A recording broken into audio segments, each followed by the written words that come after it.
poses. Okay. Okay. Follow-up. So while China, the United States is asking for cooperation on North Korea issue, but Secretary Tillerson last week gave the speech, which he envisioned the U.S.-India relation for the next century. And in that speech, he criticized China on many fronts, like South China Sea and economic expansion. So many experts see this as a China containment strategy.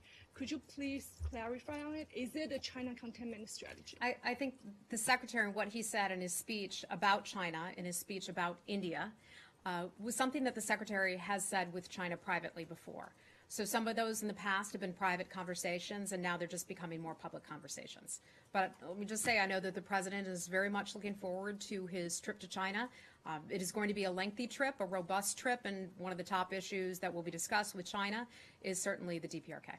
But if the United States values a strong Indian-United States relation, why India is not included in the first President Trump's first Asia trip? I think that that would be a different kind of trip for the president, tagging India on along to that trip. I think he's got a pretty hefty schedule, but I don't want to speak on behalf of the White House.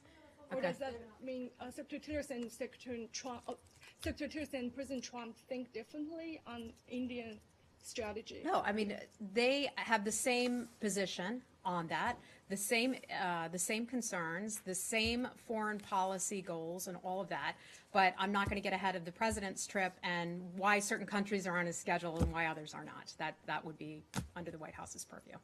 Okay? Okay. Hi.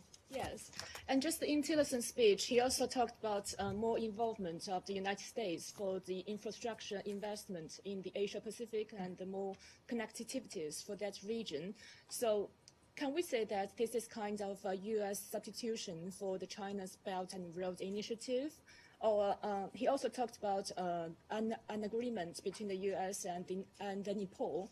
Is there any other agreements or the negotiations that is going on? You could just talk. I can't forecast any agreements or negotiations, especially nothing before a trip. And about Belt and Road Initiative, do you think that's a U.S. version for that? I can tell you that I can tell you that we have a close relationship with India. That we have a lot of areas of common interest, including we're both democracies. We're both large countries. They're an enormous country. India can bring so much, not only to the region, but to the world. In addition, many American jobs through a greater trade and cooperation with that country, and I'm just not going to get beyond that. The Secretary gave a very lengthy speech on India, and I can just refer you back to the